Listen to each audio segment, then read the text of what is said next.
Hello and welcome, activists, to another episode of The Accidental Activist. I am Shanda Masta, the serious blonde. We've got an amazing show for you today. I want to welcome my co-host, Jason Call, and our very special guest, Shama Sawant. Hi, guys. Hello. Good Hi. morning. So, first of all, hey, chat. I know a lot of you guys have been waiting so long for this interview. Jordan, I see you. Serious. Thank you guys so much for joining us.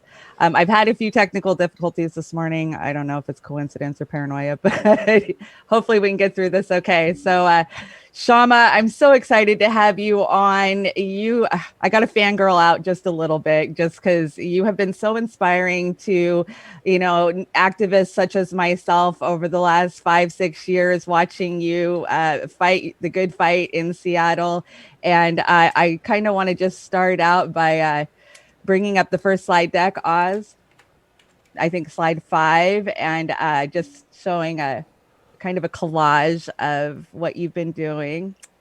Can you see it? Yeah, there we go. So my first question, Chama, is how did you get involved? I know that your fight for 15 was the first one I noticed, but I'm sure you were involved much sooner than that.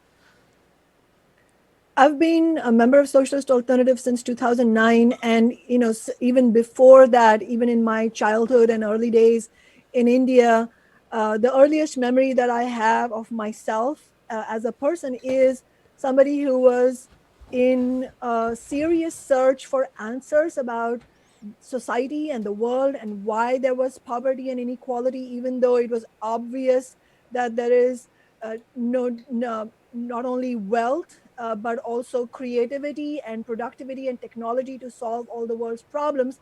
And, long story short, all of that search led me to conclude that these problems are associated with capitalism. And that's when I joined Socialist Alternative. And I mention all of this because I want to turn away from, in my view, a mythical idea that the things that we have achieved, the successes that we have had, that can be had on the basis of one person, however heroic or intelligent or enterprising they may be. Because really, the reason we've come this far, the reason I'm still here as an avowed Marxist, serving my 7th year in city council, having won 3 elections, not to mention the last re-election the second re-election last year, having won a pitch battle against Amazon and big business, is because we are rooted in a national organization of activists, social and economic justice activists. And the organization, Socialist Alternative itself, is rooted in the lives of working people around us, of social movements, of young people who are looking for a better society, like the millions who walked out in justice for George Floyd just a few months ago. So I think that putting forward the vision of what we can accomplish when we get organized collectively is super critical to understand why we've come this far. Absolutely. I know that so much of our chat agrees with that. And I think that really is what draws so many of us to be checking out Socialist Alt and some of the other socialist groups. And I feel like the bad word of socialism is finally starting to fade away with the newest generation. And it's so inspiring and exciting. Jason, I know you have quite a bit to say on this. Well, I just from my own perspective, I've considered myself a socialist probably, for 20 years. But it's really only since, the national prominence of the Bernie Sanders movement in the last 4 or 5 years that I have felt comfortable saying publicly, that I'm a socialist, that's part of my public persona now, not just something that I keep in my own head and do the activist things, because I've been an activist for 30 years, environmental, anti-war, social justice movements. But rather than saying, hey, I'm an activist, but I'm still grounded in capitalism, I am very open about saying I'm not at all worried about how people are going to perceive me, saying publicly that I'm a Marxist, that I'm a socialist, that I think that we need to bring those ideals to the mainstream. One of the things that I'd like to ask is, where do we go beyond this election with socialism? Because we're going to end up with one of two people, both of whom are unacceptable. And so how do we maintain left-wing solidarity beyond this election? Because what I'm seeing right now is a lot of leftist infighting about who you're going to vote for and why you're going to vote for them. And I want to be beyond that, because either of the two results are going to be unacceptable in the long term and even in the short term. So where do you see being able to continue to build socialist movements beyond this election, and how do you get people to really, in a way, ignore what's going on with this election and focus on the reality of the movements we need to build? First of all, Jason, as you correctly said, and as Chanda, you said, the stigma that used to be with the idea of socialism, the demonizing of the former Soviet Union, all that is gone into ashes, because the new generations, the millennials, those who are in their teens and 20s and even 30s, they absolutely do not have that baggage that their parents' generations had from the Cold War, from the erstwhile Cold War. We're heading into a new period and a new Cold War. We should keep that in mind. But the crisis of capitalism itself, and it's not just the pandemic that we are in, which obviously has played a huge role in opening people's eyes. I mean, for example, one of the things the working class in America is very clear about is that it's not the billionaires and the CEOs and the venture capitalists who run the society. It is working people, essential workers, and working class as a whole. Because if we don't go to work, society comes to a standstill. And Right. Yeah. millions are concluding that capitalism is not working for us, especially for the younger generation. What do we have in store for us? Either unemployment or soul-sucking exploitative jobs. We have massive amounts of student debt that has reached a stratosphere. We're facing the potential of a climate catastrophe unless the global society doesn't switch gears immediately towards clean energy. And so all of this is beginning to crystallize an absolutely new period. We're in a fundamentally new period now. And in a small way, what we have shown in Seattle captured that new period, reflected the change in consciousness. The Occupy movement reflected that in 2011. And both of Bernie's campaign showed how much of an opening. I mean, it's a huge opening for genuine left politics, anti-establishment, anti-capitalist politics. But herein lie the hard questions, because what we've seen is that both times Bernie ended up capitulating to the Democratic establishment. And we have to be very clear about this. Socialist Alternative and I and many organizations on the left wholeheartedly supported Bernie. We campaigned for Bernie. One of the photos you have in your montage here is of me speaking at Bernie's rally in Tacoma earlier this year. So we supported Bernie, but at the same time, we said that he should not capitulate to the Democratic establishment. And unfortunately, that is what he has done. But this time, he has gone farther than that. He is also trying to create illusions that Biden is going to be some sort of panacea, that he's going to herald in a New Deal, New Deal era. We all know that is not going to happen. Biden very much represents corporate interests. At the same time, I think it is very serious what people are recognizing, which is the threat of the right wing. And it's not just Trump, but the growth of right wing ideas in general. And so as we head into election day, I think first of all, I would say, Jason, that we cannot ignore the question of the presidential election, because this question is posed concretely to working people every 4 years. What do we do? And in the midterms, it is posed. In the local elections, it's posed. Why are you running as a socialist? Why are you running as an independent? Why don't you run as a Democrat?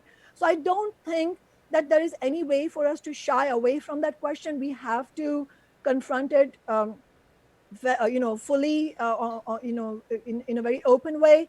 And we have to raise the question of independent politics as an alternative to the corporate establishment, the Democratic and Republican establishments. And to that end, of course, Socialist Alternative has endorsed Howie Hawkins this year, whose campaign platform to a far greater degree represents what the working class needs. But at the end of the day, what we have to point towards, and this has been a main call that Socialist Alternative has been making, which is the need for a new party for the working class, for young people who are looking for a way out of this completely crisis-ridden system that has nothing in offer for us, but instead corporations continue to profiteer out of the pandemic, and we have more billionaires now than we had before. This system is not working for us, but we cannot raise these ideas in the abstract. We have to concretely point the way forward, and concretely part of the way forward has to be to raise the call for a new party for the working class with democratic structures inside the party where various organizations on the left can participate and have an open debate and discussion where our candidates run on an agreed upon platform that the rank and file gets to decide, and where we have the right to hold our representatives accountable, which we don't have at all in the Democratic Party, because the party does not represent us, even though there are well-meaning people inside the Democratic Party who run and win elections. And that's why it is crucial also that we push the idea of social movements forward as well, and urge Alexandria Ocasio-Cortez, Cori Bush, who's the new congresswoman from the South. We need to put these demands forward for the Democrats who want a different kind of, who share a different kind of vision, but at the same time, we should understand that they are fundamentally pointing towards a different approach, which is putting their faith in the Democratic Party. We don't agree with that. We're very open about that disagreement. And as far as election night is concerned, I think we have to be clear. There are various scenarios. I mean, it's possible Biden will win outright, but on the other hand, election night could be indecisive because of the difference between the mail-in ballots and the in-person ballots, and the Republicans and the Trump administration pointing towards the in-person ballots. And so what we need is for the labor movement, for labor leaders, for other leaders in left organizations to call for mass public meetings to make sure that we bring the ideas of protecting the democratic rights of voters forward. We have to make sure that large organizations like in the labor movement, like labor unions, actually confront the right very directly. I mean, I'll just end on this. Trump has sounded off an ominous threat that he has the Proud Boys on standby. How are we going to confront this? We're not going to do a sort of fisticuffs kind of struggle. We're not going to endanger ordinary people's lives. What we need to do is to have a political battle against the right wing and win over working class people who otherwise will be a fodder for the right wing. And that's the kind of vision we need to provide on election night itself and going forward. So I took this picture. It's 2016. This was at the Boathouse at like 2:00 in the morning. We had the delegates walkout campaign or rally. And I remember telling you that night that I was going to do what Bernie asked. I was going to go on the Democratic Party and I was going to fight from within.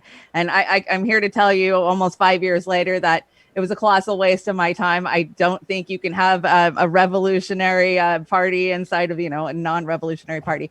But you were outspoken, supportive of Bernie in both 2016 and in 2020. And I so agree with the fact that we need to get the workers on board. But time and time again, we saw during these elections where the heads of these workers' unions are corporately controlled and it's rolling down. So how do we get the base of these unions to break free from their overlords? It's very important to point out, as you have done, Chanda, the problem that we face in terms of really the challenge we face is bringing about a genuine democratic renewal. I don't mean Democratic Party, but I mean democratic in a genuine sense, renewal of the labor movement. And part of the tragedy of the last several decades, I would say almost 5 decades at this point, has been how the labor leadership, big sections of the labor leadership have been co-opted to essentially bring forward the agenda of the bosses, of the capitalist class, of the establishment, political establishment. And we've seen the rise of what I would call business unionism as opposed to class struggle-based unionism. And, absolutely, we have to hold the individuals who've been responsible for that accountable. At the same time, also understand that the reason this has happened is because that's the kind of system capitalism is, which is it is just almost fascinatingly incredibly adaptable to changing situations. So it is able to co-opt the system, and its enforcers are able to co-opt the changes that happen on the left, the talking points, all the kinds of ideas we bring forward, and then adapt it to itself. So for example, you saw capitalism and the political establishment viciously opposed LGBTQ rights for decades. But the moment the movement hit on the street, starting with Stonewall, immediately they became as they acted as if they had ushered in democratic rights and civil rights for the LGBTQ community. But then they co-opted that, and then they ended up being a barrier, a gatekeeper for further rights. And then under Clinton, you had Don't Ask, Don't Tell, and the Defense of Marriage Act. That's just a small and example more of how the system. and more recently, and I think for a lot of us who are involved in what we would like to call the progressive movement, because I know in my mind progressive actually does mean socialist. That is where progress is for working people. And you see that the Democratic Party has, in the last few years, since Bernie started using the word more prominently, they've said, "Oh, we're," it's no secret that I'm working within the Democratic Party. I think an inside-outside strategy is important, but I have seen the corporate centrist Democrats, and I shouldn't even call them centrist because they're not. They're right-wing corporate extremists in the Democratic Party, have seen that word, have seen that it means something to working class people, and they have completely co-opted that word. And now we get people saying, for instance, the congressman that I ran against, Rick Larson, up here in the 2nd District, who is maybe the most corporate of all of the Democrats in Washington State, that people within this district are saying, well, he's progressive because he's a Democrat. And it's a ridiculous fight to be having over this word, but the establishment has done that, and they do such a good job of co-opting these words. So what do you suggest then in terms of, are we at a point, how do we normalize the word socialism in the society? Because that's a word that they are not going to co-opt, I don't believe. And so how do we put it out there that socialism is the word that we are going to use? Because these are the policies, these are the political structures that we want in place. And that's just socialism. And we need to not be afraid of that anymore. How do we expand that to a wider audience? For instance, working class people, union members, I still think are very afraid of the historical propaganda around socialism. So how do we do that for the future? First of all, I wouldn't rule out that in some sort of future context that even the word socialist and the label socialist will not be co-opted. I wouldn't rule anything out, because capitalism is an extremely malleable system that is able to do that. And we've seen examples in history from many decades ago where such a thing has happened. But I think, and I think the other example, more recent example of how the political establishment co-opts the ideas of the left, but in a way to completely sell out on the actual principles of the left, is the Black Lives Matter movement. I mean, just to give you a concrete example, in Seattle, 6 of the 8 Democrats, there are 9 council members on the city council. I'm a socialist, and there are 8 Democrats. 6 of the 8 Democrats promised, along with me, that they would fight to defund the police by at least 50% and really bring about police accountability. And in the summer budget vote, not one of them would even support the demands we brought forward from my office. So you see repeated examples of where they co-opt the slogans and the chants and the sort of the superficial practices, but then their genuine allegiance is to the establishment. Even if they struggle or wrestle a bit on their personal level, that is of no use to the working class. At the end of the day, if you are an elected official and you sell out, that's all that matters. Whether you had a crisis of conscience is of no consequence to us. That's just your personal dilemma, and then you will find ways to rationalize it for yourself. So I don't think the challenge is so much normalizing the word socialism, in the sense that, as we were saying earlier, that dam has been broken wide open, and working class people are very open to it. What has been missing is, and it's not so much about the socialist label per se, and although it does flow from an anti-capitalist and socialist analysis, which is, what is the strategy to actually win for the working class people? What is the strategy to win serious reforms like Medicare for all, like actually making universities free, ending the student debt? And most immediately, one of the struggles that working people are facing is the rent crisis. There's going to be a tsunami of evictions once the moratoriums are ended, because people are accumulating debt, people don't have jobs. So how do we win the demand to cancel rent, mortgage, and utility payments for working and middle class people who are facing unemployment and income losses. All of this requires a fighting strategy, and a fighting strategy means building independent movements. And by independent, I mean independent of the political establishment. And in that sense, Socialist Alternative has shown many examples of success with using this strategy. But in that sense, we unite socialists, we unite with labor union members, rank and file, and even some genuine leaders who are willing to fight alongside us. Even if we may disagree on other things, we should find a way to unite around specific demands and fight alongside each other. Similarly, we won the historic Amazon tax earlier this year. In fact, that was, in my view, the biggest victory that came out of the Justice for George Floyd movement nationwide, which is a huge victory, $240 million of taxes every year to fund affordable housing and other services. But I would say that it is crucial for the left to take on the question of what is the best strategy as it relates to the Democratic Party. And I wouldn't agree that an inside-outside strategy is a good strategy. I mean, we work with people who believe that, but we are also honest in taking on that debate and saying we don't think that will help. We think that genuine activists should break from the Democratic Party, because it is, as Chanda, you were alluding to, if we are aiming to build a real struggle for working people's rights, for the rights of marginalized communities, against racism and sexual violence, how can we build inside a party that upholds those oppressions and exploitations although there's differences with the Republican Party, at the end of the day, the Democratic Party is tied with 1,000 threads to Wall Street and to the billionaire class. And this is the question we posed to Bernie Sanders as well. How can you build a political revolution against the billionaire class from inside a party of the billionaire class? And so we should take that question head on, because it is, it presents a dead end for working people. And one last point I'll make in terms of, just alluding to some of Jason's points, is that the best way to unite working people together is to actually build movements on a class struggle basis. I mean, one of the reasons Trump has been able to be a con man, I mean, we know he has lied to working people. He made all kinds of promises. We knew he would not keep them.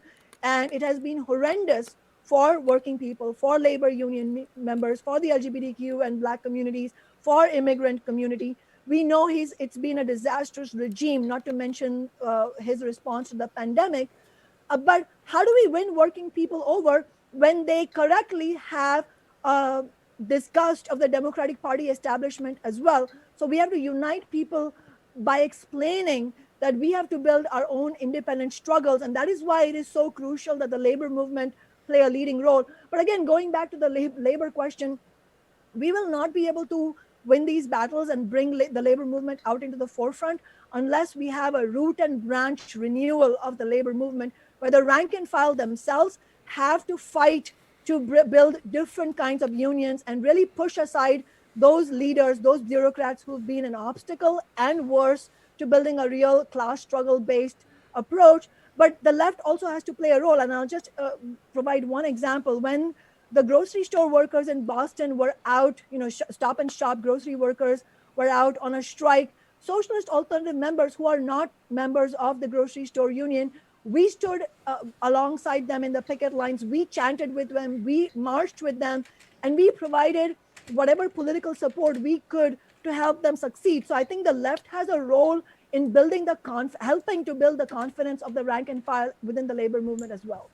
Yes, I agree. And we have a comment from Pat Cody in the chat, who says they won't strike because they need to pay their rent and insurance premiums. But I honestly think that might be the catalyst to actually get people to look at their unions and move away from them and become more autonomous. I think that we're probably going to see both aspects. I mean, one, there will be a stunning effect of the recession where people will be faced with so much of a challenge to just maintain a roof over their heads and food on the table, because everything is being seized away from us. And who's paying the price of the crisis, economic crisis of the pandemic? It's working people.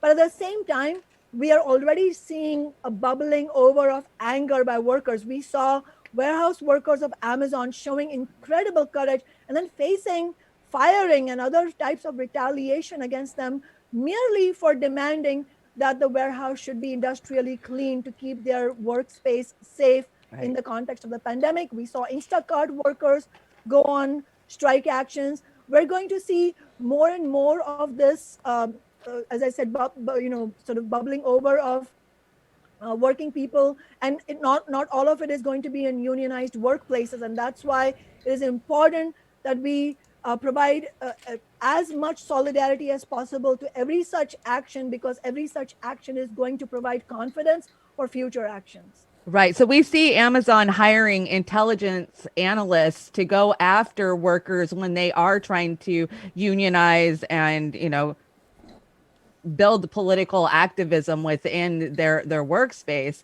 And I know you take a lot of I can't even imagine what you're up against when you're up against somebody like Bezos and his money machine. How do you handle that aspect of it? The way we fight back and the way we have won against literally the richest man in the world is by building enormous and historic fighting movements. That was the only way we won the re-election last year, when about until halfway through the year, both the Democratic establishment and the billionaire class in Seattle, the Chamber of Commerce, I thought it was a done deal, that they had vanquished us and we were out. They had finally got the socialists out of City Hall. But the way we turned the tables was, again, as I was saying earlier, by uniting working people in our district and really presenting this. And this goes to the question of the Democratic Party as well, and how do we provide a vision for a new party, is presenting this electoral campaign not as something, oh, you just vote and this person gets elected, but explaining that the reason this socialist city council seat has been able to accomplish everything from $15 an hour to the Amazon tax and a whole host of landmark renters' rights and homeless people's rights. The reason we have been able to do that is because we use our elected office as an organizing platform for working people. And that's what we need. We need more and more independent candidates, but running on that basis. Doesn't help. First of all, it's not going to help if you're not going to run in the Democratic Party and think that that's the way forward. But it's also not enough for candidates to run as independent, but then when they get into office, really not accomplish much because they come under intense pressure.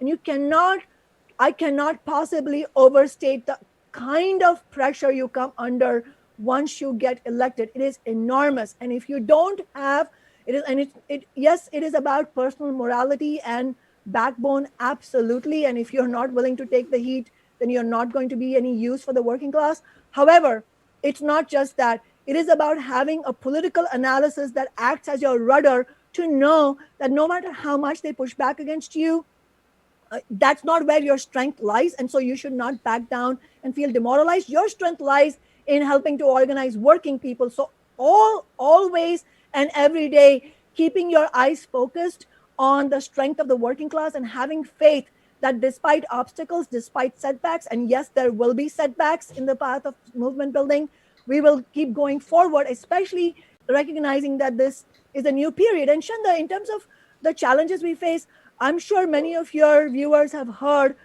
because they couldn't, they fought us tooth and nail last year to get us out of City Hall. They have tried everything now to get us to sell out, to back down, to isolate us. None of that has worked because we have rooted ourselves in a broader movement. And so, especially since we won the historic Amazon tax this summer, they are clearly understanding that there is not going to be any end to this example, the successful example we've provided, especially in a new period of social movements. And so the Chamber of Commerce and the billionaires are attempting to have a do-over of last year's re-election. And now they have launched a recall campaign against me and my office. And we have launched the Shama Solidarity campaign. It's weird to say my own name in that, but really, and but what we are clarifying is that this is not about me. This is about what we have accomplished as a movement. And if we lose this seat, it will be a setback for working people. So all of us, whether you live in Seattle or not, if you're watching this, you have a stake in helping us to fight against this recall attempt, because if they can recall us and defeat us here, then that sends a message to them. They can do this in other places as well. Whereas if we are able to win, it shows that no matter what they bring against us, if we unite and get organized and have strong tactics and we fight back, we can win. And it's possible to do that. In fact, just to let you know, the Shama Solidarity Campaign has already collected, raised more than nearly $85,000. We have a goal of raising $100,000 very soon. And obviously, we won't be able to match the billionaires dollar for dollar, but it's the political strength of the campaign that is going to come in good stead. And I'll just say, one of the people who is supporting this campaign, just to get people. I brought a couple of slides of some of the people that are on that. Yeah, I'll wait for you to flip the slide for me. Yeah, go. Please continue, Shama. I brought some slides of who is working that. Sorry. Yeah, I was going to say, one of the people who's behind this campaign is this really unsavory individual called Martin Selig. He maxed out for Donald Trump in 2016. He is the landlord of the building that is occupied by ICE in Seattle downtown. So Immigration and Customs Enforcement. So one of the most horrific organizations that is perpetrating atrocities on our immigrant communities, especially what's happened at the border in the detention centers. Well, he owns the building where they are located. Isn't that perfect for Halloween? Isn't that perfect? So yeah, I think we got a slide up now. Who is backing the recall campaign? Seattle's billionaire Trump donor. And then on the next one, this is the one that kind of shocked me. I think it's the next one. It's got a little small picture and a bunch of writing. I should have wrote the number down. No, it must be up one. Anyways, the district attorney under Bush, who is good friends with Mayor Jenny Durkin. Yes. His name is John McKay. He, I think he served under George W. Bush as well. And he was the attorney for the big business recall side at the court hearing. And I'm glad that's the one. That's the one, yeah. Yeah, I'm glad you mentioned that, Chanda, because, the way, not surprisingly, Washington state laws on recall are extremely hostile to social movements, because the courts are the arbiter, the decider of whether a given recall petition should go forward or not. But we know the courts are not on our side. Right. Courts, the police, the political establishment are not on our side. And so it was no surprise that the King County Superior Court, which was the first court to review this, said all these charges, completely false charges, dishonest charges, should move forward against us. That's not a legal statement with any legal truth, because I'm not allowed to defend myself. This is literally Washington state law does not allow me to defend myself against these untruths, but the court gets to decide on their own that this should move forward. And so, it's a reminder for us that the systems, the capitalist systems, court system and legal system are not on our side. And we have no choice but to build this movement on the streets. Absolutely. So the audience knows I live probably 120 miles away from Seattle. So I'm not in Shama's district, but I'll tell you what, I do everything I can to get the people of the Olympic Peninsula over to events when we can, and to inspire us, because the change that we see in Seattle and in your district, we're trying to move to our district. We want to see it at our city council. We want to see the socialists getting involved locally. So, you guys that are in Vermont watching right now, take this in, because it starts with us on the ground building these movements. And then once, our candidates are elected, we got to stay with them. We got to fight through these issues. Jason, I'm sure you've got a lot to say about this. I want to talk just a little bit about the recall, but then I want to get into defunding the police and all the historical, strides you made this summer. So Jason, I'll give you a chance to get in here. I just wanted to ask a couple of general questions which come up with third-party movements. And one that is thrown at us a lot is the Supreme Court. And so we've had the passing of Judge Ginsburg recently, but I think a lot of people don't realize when you examine her record, she voted with the capitalist establishment and corporations. I think there was somewhere 90+% solidarity on that Supreme Court over the history of her tenure. And so some people will look at that and say, but those things that she was protecting are really, really important things. How do we, I don't want to dismiss the importance of the Supreme Court, but how do we get beyond that Supreme Court argument? And the other thing, and it's a similar thing, is a lot of people will argue that, well, the Democratic Party is the party that stands up for. Now, if you examine it, it's a false argument. But they will say that the Republican Party is openly racist. They're neo-fascist, and but the Democratic Party will stand for affirmative action. And how do we, in terms of moving towards a third party, how do we break past the fear that a lot of people who consider themselves good Democrats, right? I'm a good Democrat because these are the things that I personally believe in, and they believe in protecting people. How do we convince them that the Democratic Party does not actually protect people, and to get them to break away from that? Because that's a big break in a lot of people's minds, because then they say, well, you just open it up to the right wing taking over everything. What is your argument to people? I mean, make that case for people as we are moving towards this election. Well, first of all, just to acknowledge what you were saying, Jason, is the fact is that the record of the more liberal judges has been far from perfect, and at the same time, as you correctly said, the specific fears that the progressive Democrats and just ordinary working people have about the right are very real.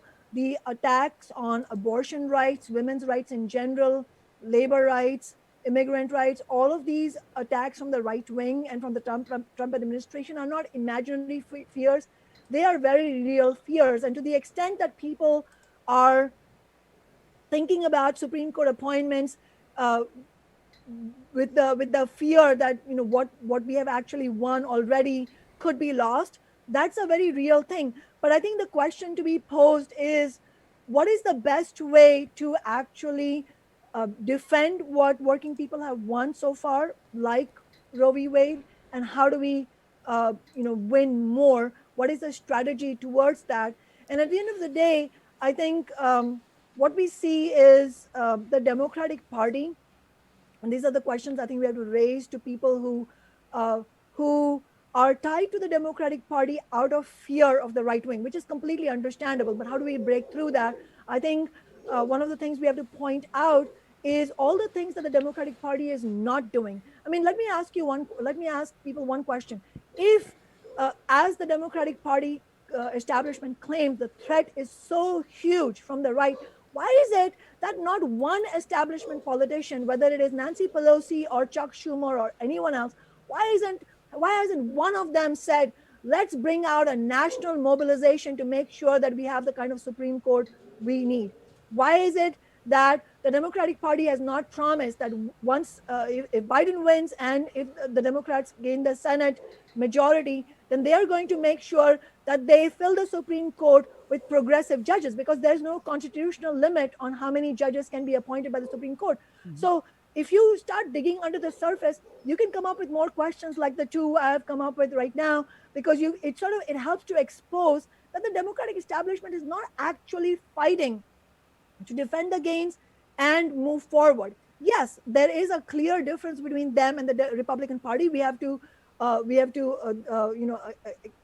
understand that is the truth. The Republican Party, especially under Trump, which has it has moved more to the right, is openly racist, is openly anti-immigrant, and misogynistic. There's no question about it.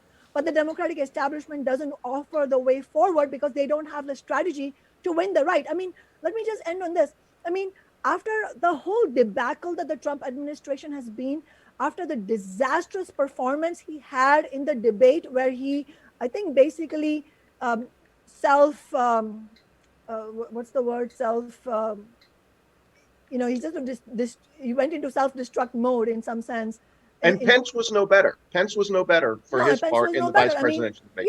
yeah, exactly. So, in the context where the whole administration has been in decline, where the debate performance has been disastrous, where he himself getting infected with COVID-19, raised the questions about the complete misperformance of his administration in protecting ordinary people, many of whom lost their lives because of the failures of this administration.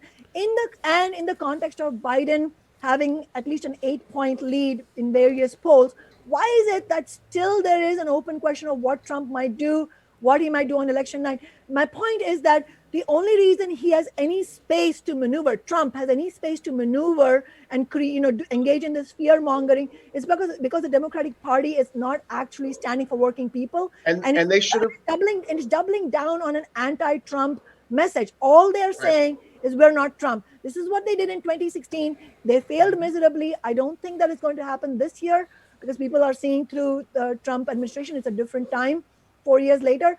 But still, my point is that if you look at the Biden Trump debate, Biden did not bring up one policy position that is in the interest of working people. Instead, what he did Quite the was, opposite. his exact words were, no, the Green New Deal is not my program. I don't. And I'll continue fracking. I'll continue fracking. Yeah.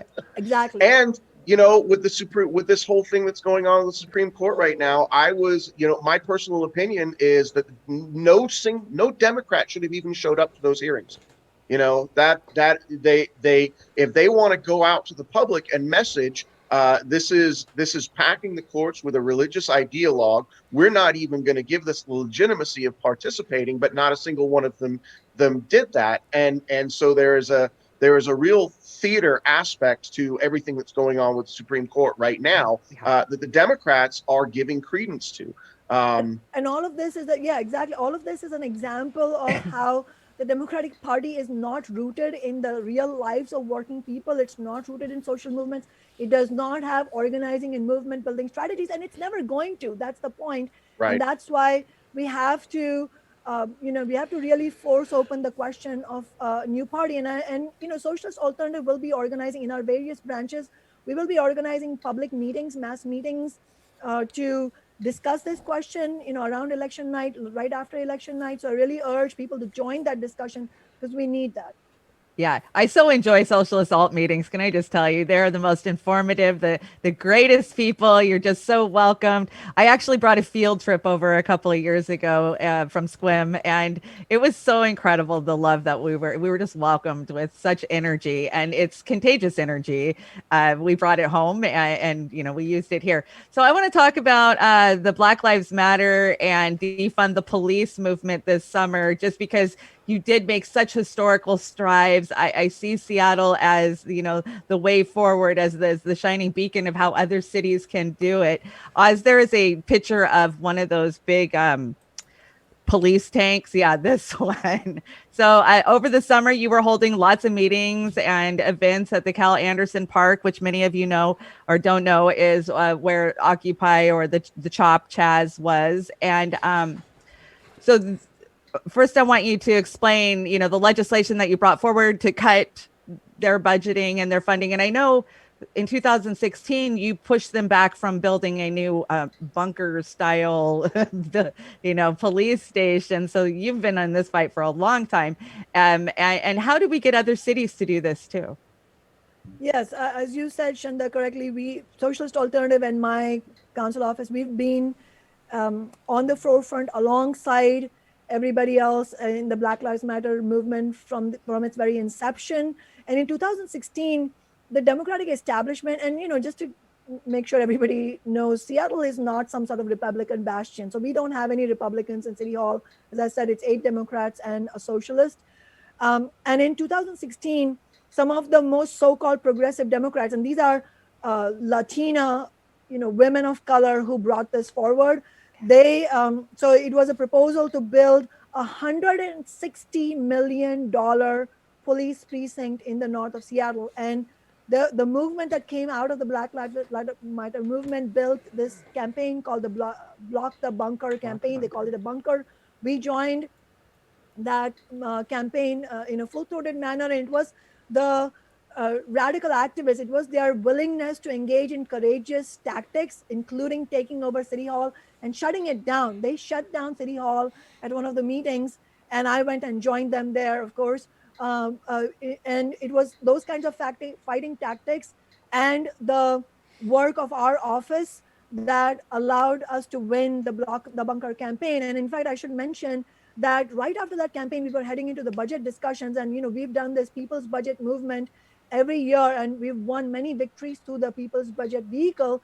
And that year we said that now that we won Block the Bunker, we should divert that money towards affordable housing. And because of the betrayals of the so-called progressive Democrats, we didn't win all the 160 million for affordable housing, but we were able to win 29 million for affordable housing. So that shows how you can win concrete victories through empowering ordinary people to build movements. And that's the spirit we used also in the Justice for George Floyd movement.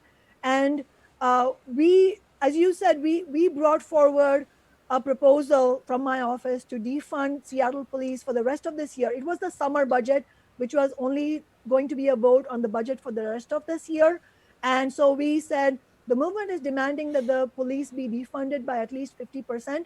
And so we brought exactly that proposal in the summer budget discussions. And as I said before, 6 of the 8 Democrats had publicly promised. They had made a big show of it. In fact, you can't you couldn't get through a meeting without them saying Black Lives Matter at least 5 times. And yet what happened? What happened? At the end of the day, not a single of those progressive Democrats was even willing to second our motion on that policy. So it's just, it's a very important example, but it's also important to remind that it didn't come out of nowhere. I mean, in 2008, as I said, the Block the Bunker, I think is a good starting point to think about these issues, the police-related issues. That was an example of where we put a stop to it because of the way we used our office to build the movement and help the Block the Bunker campaign, which, the credit entirely goes to the young Black and brown activists who fought on the front lines. And then in 2018, there was a vote on the new police union contract. And I'm a member of the teachers union myself. And it was important for me and many other union members to say, well, the whole concept, the whole principle that the labor movement is built on is an injury to one is an injury to all. So we absolutely, it's our labor duty to make sure that we build for police accountability and not a police department that has carte blanche to use weaponry against protest movements, to be held unaccountable and not brought to justice for the murders they have committed of the Black and brown people. And so that year, we had a momentum from the left labor movement, to not vote on that, what we call the racist police contract. And yet, once again, I was the only no vote on that racist contract. Last year, there was another vote for hiring bonuses, believe it or not, for the police department. And again, these same Democrats, they all voted yes, I voted no. And so fast forward to this year, it's no surprise that once again it went down. So my point is that it's not new. It's up to us to see a pattern of what's happening here and understand that the real fight for police reform, for police accountability, for defunding lies on the streets. And it's no coincidence that it was at the height of the street movement of justice for George Floyd that we won whatever victories we could win. And as I said, the two most, in some ways, most critical victories that the movement won were in Seattle, which was the Amazon tax, which we would not have won without the Justice for George Floyd movement, because we collected 20 of the 30,000 ballot petition signatures that we needed for putting pressure on the city council. We collected them at the protests. And the other victory we won was of the first of its kind citywide ban on police use of crowd control weapons like tear gas and rubber, pepper spray and rubber bullets and all of that. Non-lethal. So-called non-lethal, right. But they're actually very lethal. But But just to end on this, I mean, we won this because the movement fought for it, and because we have a socialist council office here. It's not a coincidence that the two biggest victories of BLM were won in Seattle. Our office has played a critical role in the movement, and which shows you how you need a street movement, you need the labor rank and file to get involved, and you need elected representatives who will stand with the movement and never sell out. And the only way we can do that is if the representatives themselves are rooted in the movement. Yeah, absolutely. Jason, I'm going to let you get a question in here, and then we're going to get into the Kshama Solidarity campaign. So go ahead and I actually don't have anything right now. Go ahead and go ahead and get right into it. So I want to get into the Shama Solidarity campaign, what she's been doing, how we can help, what we can do to support her. Oz, I think there's a couple of different slides up. There might be purple towards the end. Yeah. There. Okay, there's one. So you're gathering signatures here, it looks like. Is that what's happening in this one?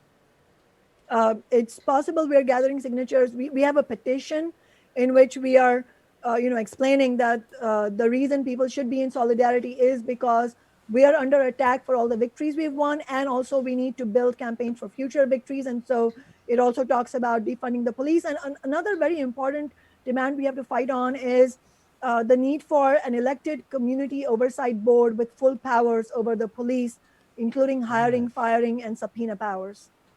Absolutely. I absolutely support citizen oversight boards when it comes to the police.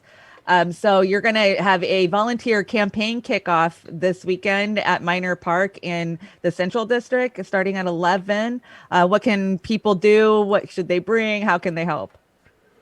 Well, first of all, this is going to be a socially distanced event, so you should definitely bring a mask. But if you don't, we will have masks there.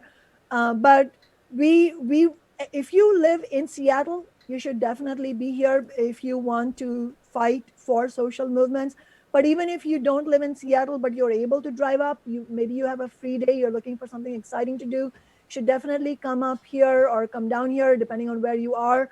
And at the same time, as I said before, we are urging people to donate to the campaign, because we will need this campaign to be powered so that we can continue these volunteer efforts. I mean, this event that we are putting together on Sunday, that's the kind of event that requires resources, to bring our leaflet out, to make sure that we are hitting the doors coming soon. And think of all the obstacles we are up against, because, it's Seattle. It's starting to get rainy and cold. This is autumn. So we have a lot of challenges. So the sooner we build momentum for this campaign, the stronger it's going to be for us. We cannot just, wait for winter to pass. So right now, if people can help us, that's very, very crucial. So if you can come to the volunteer event, that's fantastic.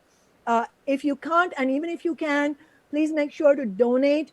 You can go to the website that's listed there, because it's so crucial that we, unite everyone around this. And I just wanted to say, I'm so happy to announce that we have just received our first union endorsement. Nice. The Washington Federation of State Employees, Local 1488, which represents the workers at the University of Washington. And this is a union that has been on the front lines of every struggle, including 15, has just endorsed us at their membership meeting last night.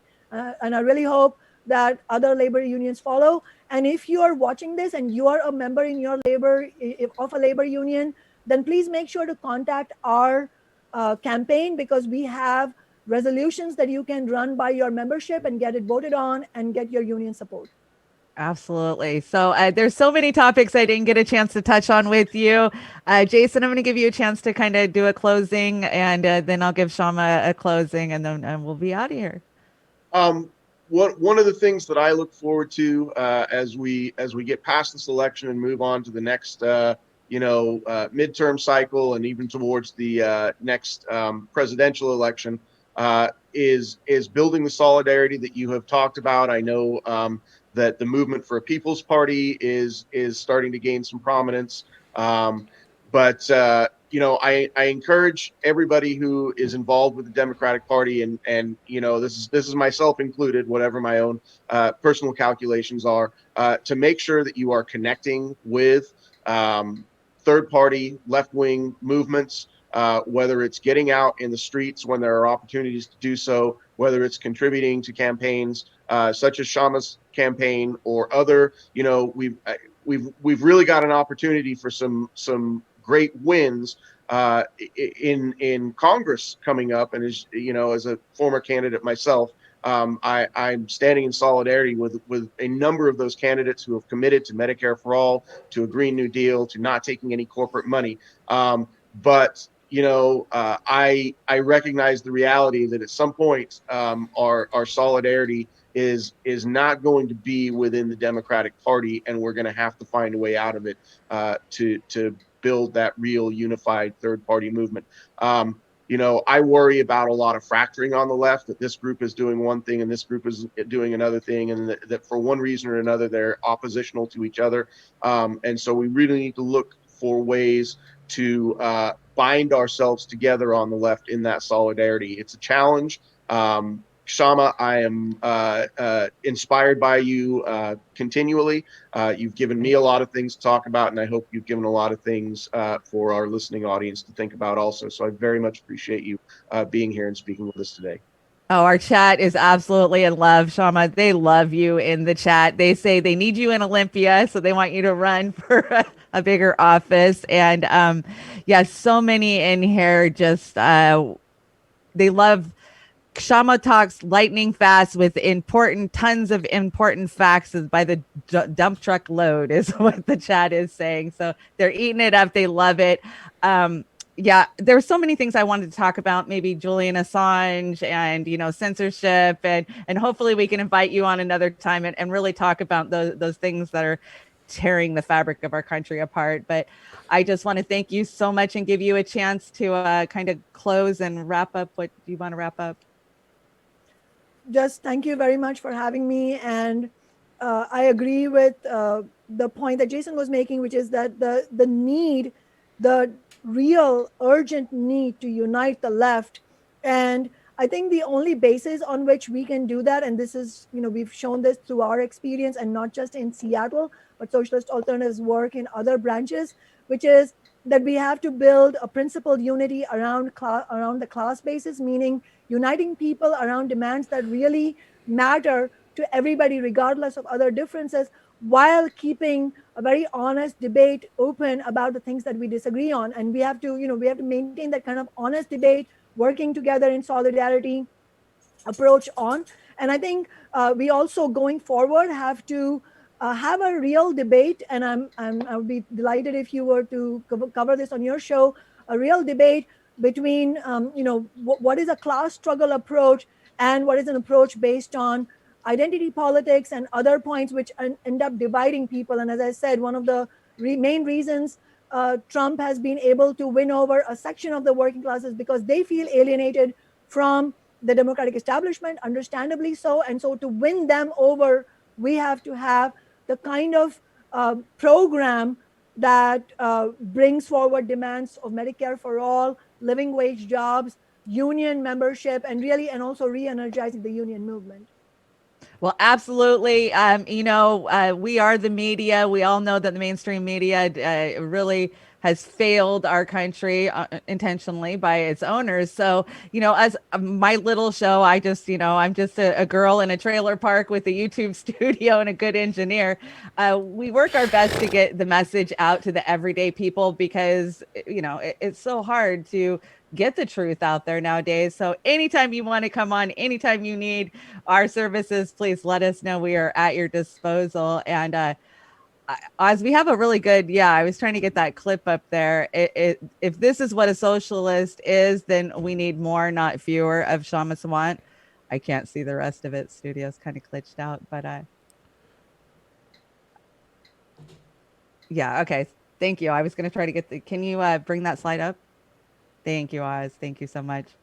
So, I love this endorsement of you. I think it's so true. It's exactly where we're going and what we need for the future. And so on closing, are we ready for our closing song, Oz? Yeah, we are, and Everybody outta here? just to qualify this closing song, it's the Accidental Activist anniversary, 6-month anniversary. So Congratulations. this is I didn't know. yeah, it is the inception of the show was developed 6 months ago. I think it's with this week. So this closing song was developed specifically for the Accidental Activist and Chanda. She has treated it with the respect and love that I'm so happy as well to show. So thank you, everybody, and when you're ready to roll it, I will put it up. Yeah, thank you, chat. You guys have been amazing. I love everything that you guys have had to say, all of your input. And thank you again, Shama. You are more than welcome anytime you have anything to say. And please, you guys, if you're in Seattle, if you're in Tacoma, get out to Minor Park this Sunday and show your support, because we need more Shamas, not less. Jason, thank you for hanging out. I loved having your perspective, being inside the Democratic Party, and that you're going to have to continue to stay there for a little bit longer. So great rounded conversation, and I just thank all of you, and I have a great day, you guys. Thank you.